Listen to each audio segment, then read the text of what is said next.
एक बार फिर से पूरी PCTL ऑनलाइन फैमिली का मैं स्वागत करता हूं और जो मेरे साथ अब तक नहीं जुड़े हैं उनका भी तहे दिल से स्वागत करता हूं। वेलकम। मेरा नाम है जतिन नरवानी और आज मैं आप सभी के सामने इकोनॉमिक्स सब्जेक्ट को प्रेजेंट करूंगा। यस, इसके पहले मैंने आप सभी के सामने सेक्रेटरियल प्रैक्टिस यानी SP के ऑलमोस्ट 10 सेशंस मैंने कंप्लीट किए हैं।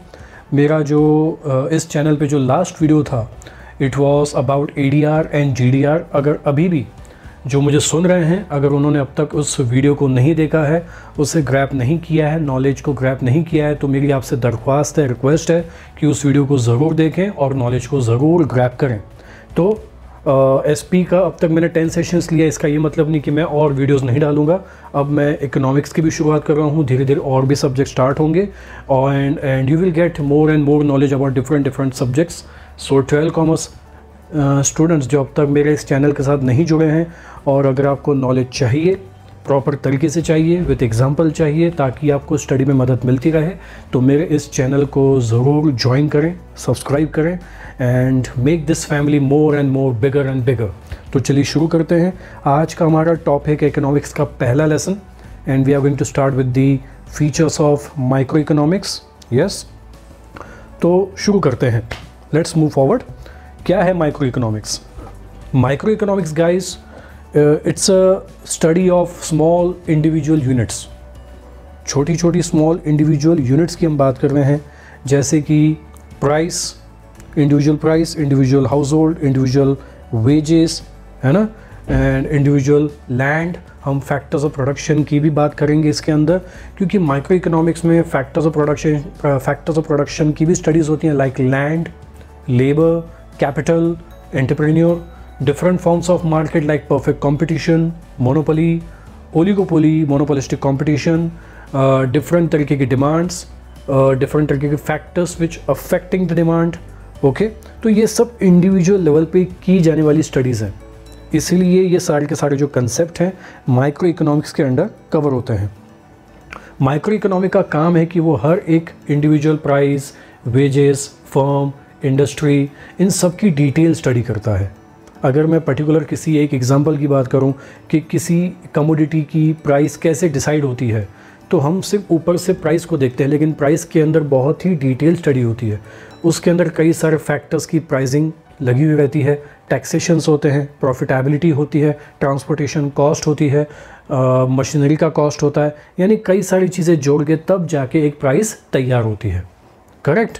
तो हमने जब प्राइस के बारे में कोई पर्टिकुलर स्टडी की बात की तो हमने उसकी डिटेल स्टडी की।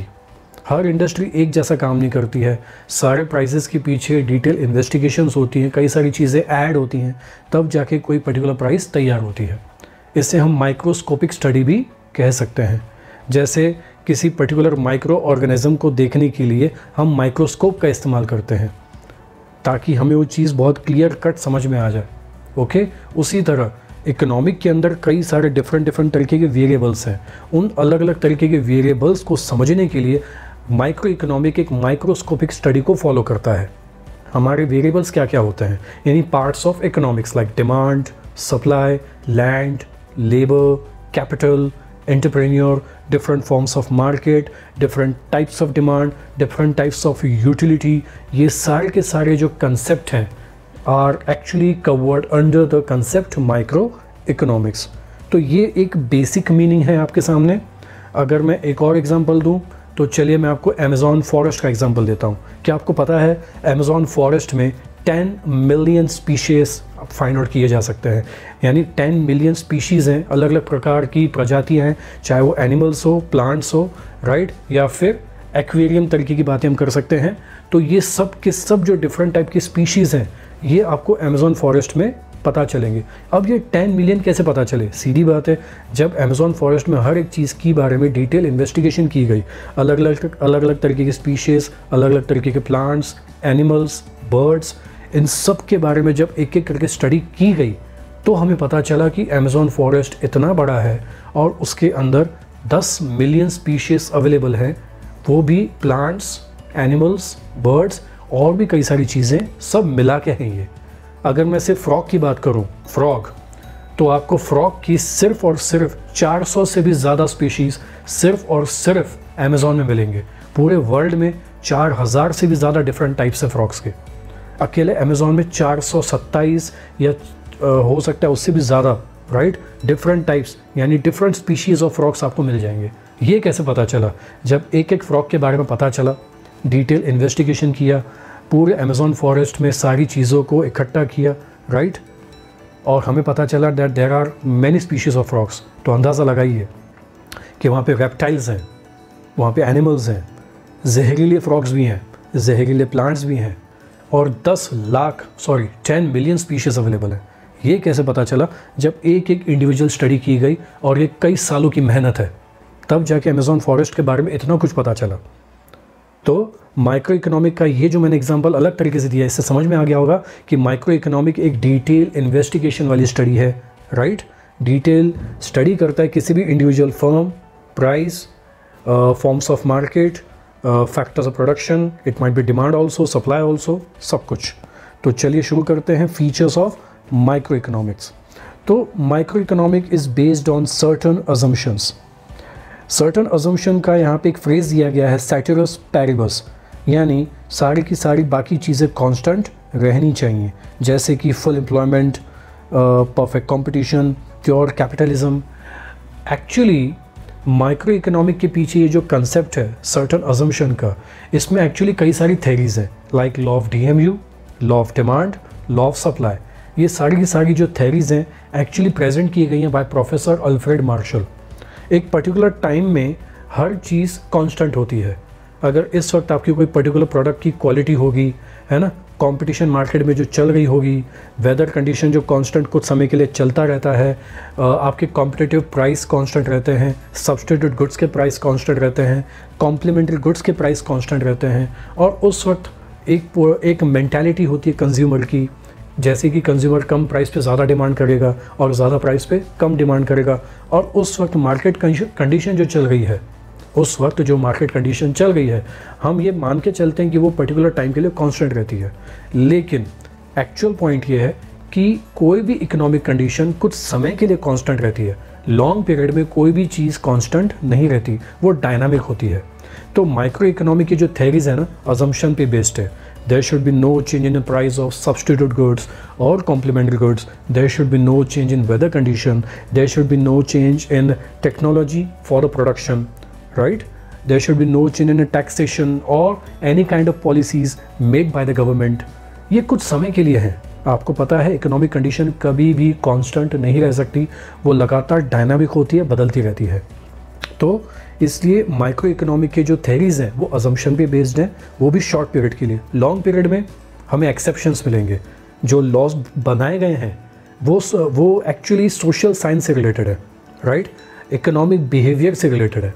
ये कोई जनरल साइंस नहीं है या कोई मैटर साइंस नहीं है। जैसे गुरुत्वाकर्षण का जो साइंस है हमेशा वैसा ही रहेगा। जो चीज़ हम ऊपर फेंकेंगे वो नीचे ही आएगी, ये हमेशा वैसे ही रहेगा, राइट। लेकिन इकोनॉमिक भी एक साइंस है, इसमें कॉज एंड इफेक्ट रिलेशनशिप है, लेकिन ये कुछ समय के लिए क्या रहता है, कांस्टेंट। लेकिन लॉन्ग टर्म में हमें डिफरेंट वेरिएबल चीज़ें देखने को मिलती है। हमेशा कंज्यूमर कम प्राइस पे ज़्यादा डिमांड करे ये ज़रूरी नहीं है, हो सकता है ज़्यादा प्राइस पे भी ज़्यादा डिमांड हो। इसे कहते हैं change in the economic behaviour, change in the economic condition. दूसरा पॉइंट है स्टडी ऑफ इंडिविजुअल यूनिट्स। अब तक मैंने आपको माइक्रो इकोनॉमिक्स के मीनिंग बताया, उसमें आपको मैंने यही बताया कि माइक्रो इकोनॉमिक इंडिविजुअल स्टडी करता है। It might be individual consumer, individual firm, individual industry, individual prices. Third point है स्लाइसिंग मेथड। अब स्लाइसिंग का मतलब आप जानते हैं। फॉर एग्जांपल, अगर मैं आपके सामने एक एप्पल रखूं तो आप एप्पल पूरा का पूरा एक साथ तो नहीं खा सकते हो, कंज्यूम नहीं कर सकते हो। ऑब्वियसली आप क्या करेंगे, उस एप्पल को अलग अलग चीज़ों में, पार्ट्स में स्लाइस कर देंगे। हर स्लाइस का अपना क्या रहेगा, टेस्ट रहेगा, राइट, साइज़ रहेगा, डिज़ाइन रहेगा, वॉटएवर, ठीक है। इसी तरह इकोनॉमिक कंडीशन पूरे इंडिया में या किसी भी देश में बहुत बड़ी होती है, लेकिन हम पूरे देश की स्टडी को एक साथ ईजिली कवर अप नहीं कर सकते। हम उसको क्या करते हैं, एक एक वेरिएबल में कवर कर लेते हैं, एक एक वेरिएबल में स्लाइस कर सकते हैं।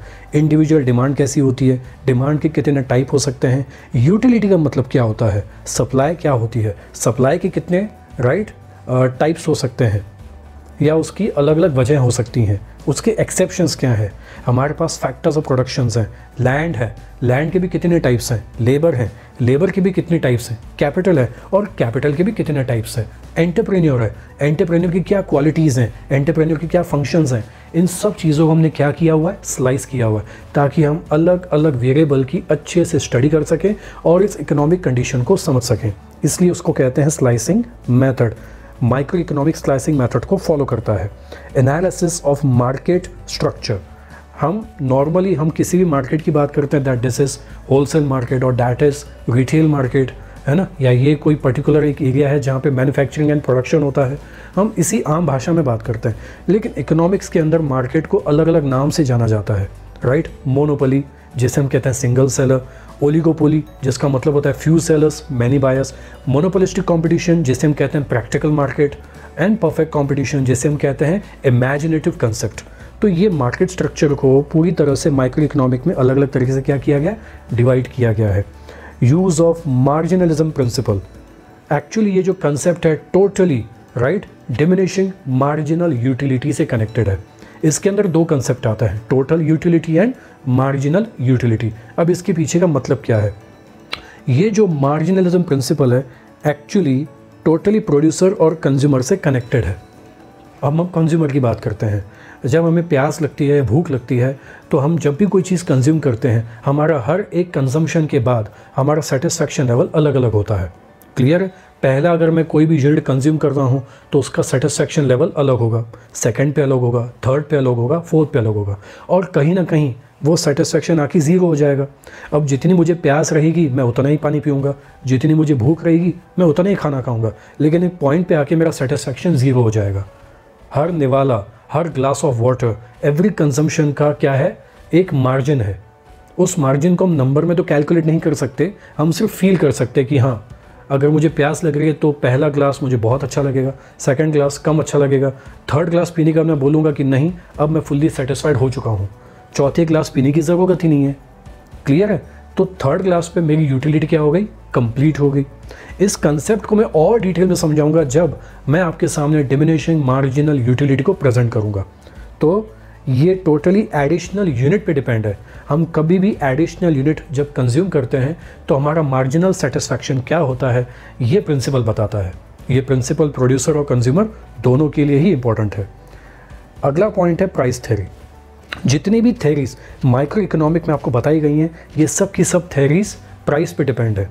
लॉ ऑफ डिमांड भी पूरी तरह से प्राइस पे डिपेंड है, लॉ ऑफ सप्लाई भी पूरी तरह से प्राइस पे डिपेंड है।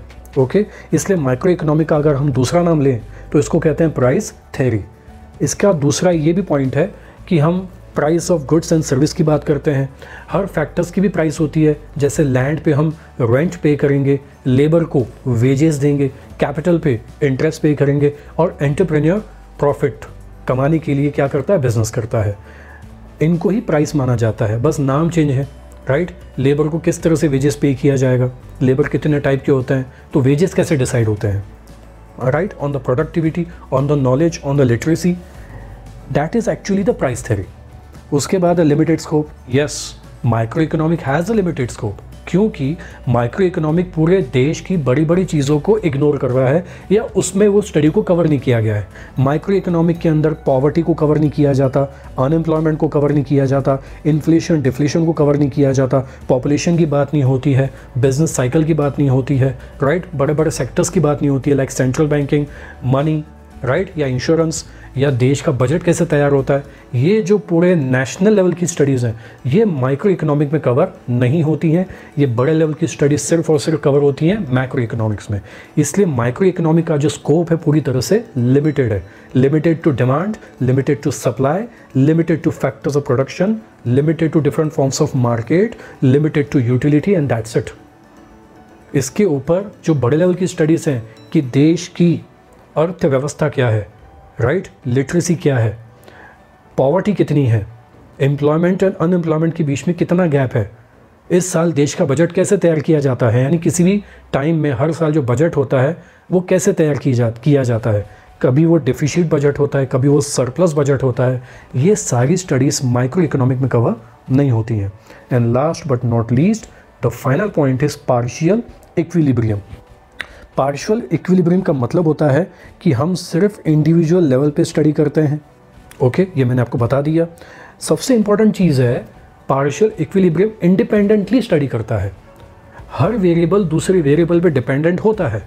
ये सारी स्टडीज़ मैक्रो इकोनॉमिक्स में होंगी, लेकिन माइक्रो इकोनॉमिक में अगर हम किसी भी individual firm, individual demand, individual supply, individual price, individual wages की स्टडी करते हैं तो हर चीज़ की इंडिपेंडेंटली स्टडी करते हैं।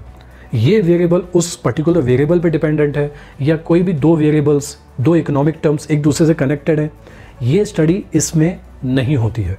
आप इसको इनकम्प्लीट स्टडी कह सकते हैं या सिक्के का एक पहलू कह सकते हैं, सेकेंड साइड नहीं देखा। ओके, तो इसीलिए माइक्रो इकोनॉमिक की जो स्टडी है पार्शियल इक्विलिब्रियम है। We study every economic variable independently, not dependently. Actually practically सारे इकोनॉमिक वेरिएबल कहीं ना कहीं एक दूसरे से कनेक्टेड है, लेकिन माइक्रो इकोनॉमिक्स में इनकी इंडिपेंडेंट अलग अलग तरीके से स्टडी की जाती है। So this was all about the micro economics. मैंने आपको उसके कंसेप्ट, कुछ एग्जांपल बताए। ओके, अमेज़ॉन फॉरेस्ट के ज़रिए मैंने आपको माइक्रो इकोनॉमिक्स समझाने का थोड़ा सा अलग, थोड़ा सा डिफरेंट तरीके से प्रयास किया। ओके, मैंने आपके सामने फीचर्स भी प्रेजेंट किए। इसको घर घर ही सुनेंगे तो आपको ये लगेगा कि आप एक लेक्चर को बिल्कुल अपने क्लास में सुन रहे हैं। ओके, बिल्कुल इस तरह से पढ़ाने की कोशिश की गई है कि right now you are listening a lecture. ये कोई रोबोटिक्स तरीके से नहीं है कि मैं पढ़ते जा रहा हूँ और आपके सामने चीज़ें आती जा रही हैं। इस तरह से पढ़ाई होनी चाहिए कि बाकायदा आप बैठे हैं और आप एक पढ़ाई कर रहे हैं। इस तरह से मैंने आपके सामने पूरा वीडियो बनाया है। ओके, अब मैंने आपके साथ बात की है, इसको ज़रूर सुने, घड़ी घड़ी सुने, ताकि माइक्रो इकोनॉमिक का कंसेप्ट आपको अच्छे से याद हो जाए। सो चलता हूँ, अगली बार फिर आपके सामने मैं प्रेजेंट होगा एक नई वीडियो के साथ, नए कंसेप्ट के साथ। तब तक के लिए धन्यवाद, सुनने के लिए शुक्रिया, और बहुत जल्द मिलूँगा एक नई वीडियो के साथ। तब तक के लिए जय हिंद, मिलते हैं फिर से।